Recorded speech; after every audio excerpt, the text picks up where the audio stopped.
So I was thinking about love.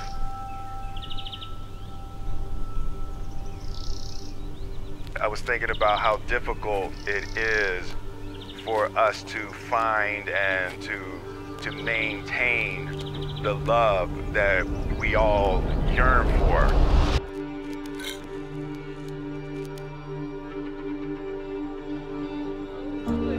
And it kind of dawned on me that I think a big part of the problem is that we misdefine love.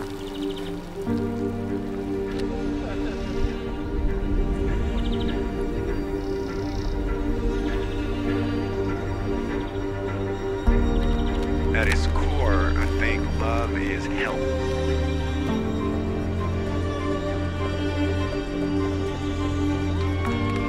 I think love is a deep desire for our loved ones' growth and their blossoming and their all-around well-being.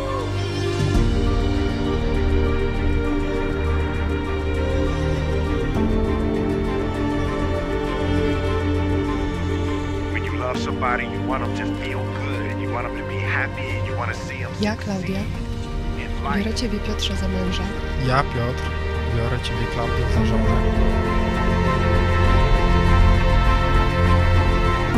I think love is giving and sharing our gifts for the purpose of nurturing them and empowering them and helping them to create their greatest joy.